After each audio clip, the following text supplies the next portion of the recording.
Hey everybody, it's Tripl-L coming in to talk about Jujutsu Kaisen. I have a really tough time saying that one.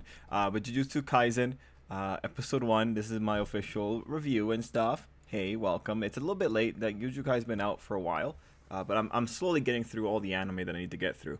Anyway, we're going to do it the regular way that we've been doing for the other videos. You know, my top moments for the episode, and then we'll have a nice little powwow about the episode in general at the end. Anyway, let's just get into it. First top moment, the opening. I think the opening was just really cool, and I think the thing that got me the most excited about the opening is seeing the characters that are going to be involved. So that gives me an idea of where we're going with the season. And so when I see the characters, it just feels good, right? You've been reading this thing for like 2 years, and then you see the characters in motion. It's a cool feeling. It's a very rewarding, cool feeling. I'm very excited going into it, and really the animation for some parts of the opening just looks kind of neat. I don't really understand what it is I like about the animation, but just the way the characters are moving in the sequences or the transition between the characters. You know, you have a panda running in this across buildings and all that, but it's just very interesting how the characters all move. The kinetic nature of Jujutsu Kai, or of this adaptation of Jujutsu Kai, is pretty interesting to see. And when we say kinetic nature, we're really talking about just how active most things are. Like when we go into this episode, the fight scene itself was just pretty impressive. There's a lot of choreography going on. There's a lot of quick cuts. There's a lot of movements going on. It's just really cool to just see this, well, being animated in general. My second top moment was the moment with the Occult Club when they are being chastised for not really producing anything, and then they go into their whole thing about there being a dead body in the field, and then later we get Megumi confirming it was a curse, or Megumi didn't confirm it, but Megumi was like, well, is there a dead body buried here, which like slightly confirms what the kids were saying. Now I like the moment just because it adds more legitimacy to the Occult Club and what they were thinking, and it was used really well for explaining how curses come about. But there was something else that, this is coming from me and not from the series itself, that I wanted to talk about.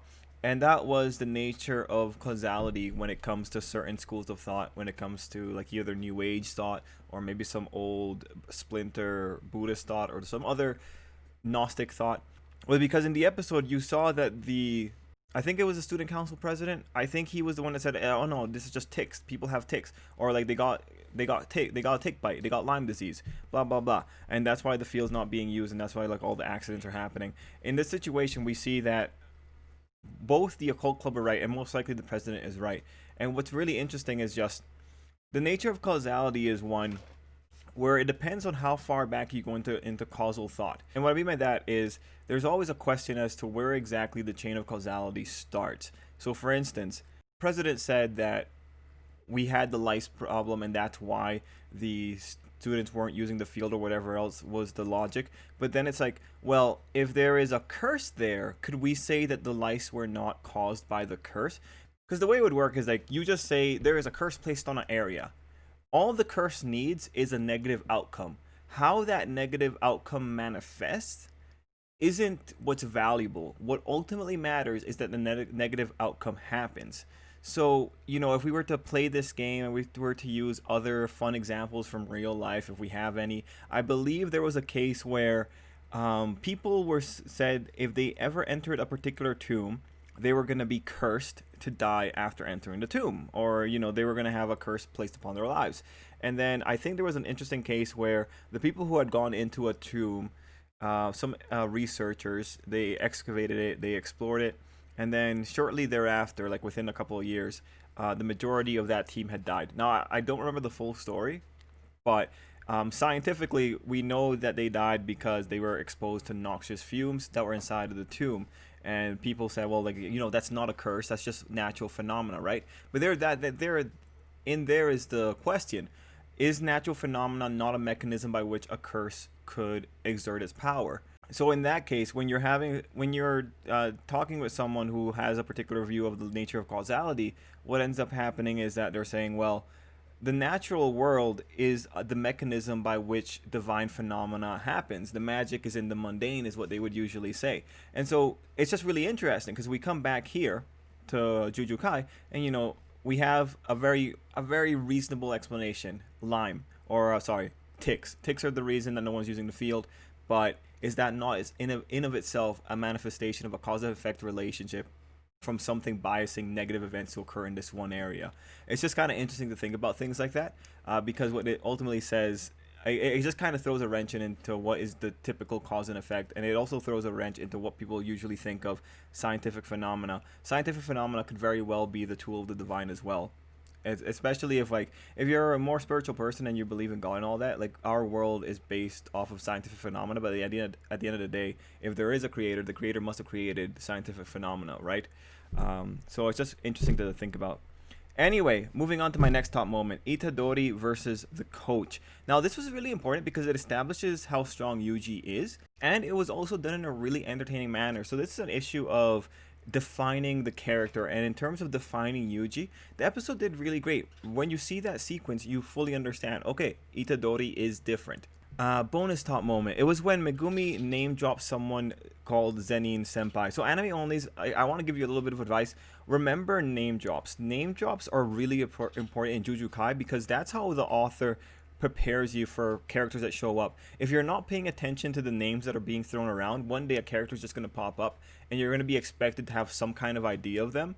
Or, to get the full value, you should be thinking, oh yeah, this is the person that this person mentioned a long time ago. Because in the name drop, you get a little bit of information. For instance, whoever this Zenin Senpai is, there is now a trait being told about this person saying that, hey, well, Yuji is super strong. That means this person is also super strong, but Megumi also made the note that Yuji doesn't have any cursed energy. So this person who is ahead of Megumi, because Senpai, is someone who is super strong and also doesn't have cursed energy. Really interesting. So it's little things like that. Keep that in mind. This is how Jujutsu Kai reveals characters ahead of time. So you just want to be on your toes for name drops. Next top moment, Yuji and his grandfather, the whole sequence with them. So there's a lot of things coming out here. The whole thing about Yuji's parents, which is already a red flag. Even now in manga, like even for me, when I was first reading the manga, I missed that scene until I went back for a reread, and it's like, well, ain't that an important detail? Usually someone's dead parents are an important detail. Anyway, this scene gives Yuji another character defining moment, that being the lesson that his grandfather imparted onto him. And from the grandpa, it's pretty interesting because you can draw some information from the grandpa's character. He's telling Yuji to be someone that goes out there to save people as best as he can. It doesn't matter if they're going to thank you or not, just even help one person. So what does that tell us about the grandfather? Well, that tells us that if that's what the grandfather wants, and he wants Yuji to die surrounded by people, it tells us that the grandfather believes that he's not surrounded by people because he didn't take the time to save at least one person. In other words, he was probably a person that kept to himself. He probably isolated himself. Now, mind you, there is a thing. Yuji's grandfather had Yuji there with him the whole time. So this might be a situation where the grandfather took Yuji and stayed with Yuji to protect him or something like that. Like he purposely refused to help people, and the end product of that is that he had his grandson and no one else. So it's going to be interesting. I am very curious about the grandfather even now, and I would love to see more information about this character come out. It's just because of what he is saying. Anyway, the big thing that you take away here is that, as Yuji calls it later on, his grandfather gives him a troublesome curse, that is to save as many people as you can, or help as many people as you can. My next top moment was the explanation of curses. It was kind of heavy-handed, but you kind of needed it because Megumi had to tell Yuji everything about why it's important and what was going on and justifying why exactly such a dangerous item was on a school. So I liked what they did with that ultimately.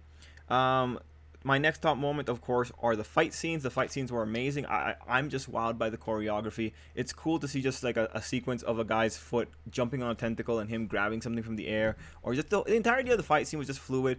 Yuji going in through the window as well. Everything looked really cool, and I really liked at the beginning of the fight scene. It kind of had like a little bit of a horror vibe because the girl was hiding, and then all of a sudden a monster comes out. It was cool. I wonder if anyone actually had any kind of horror feelings from it as well. But yeah.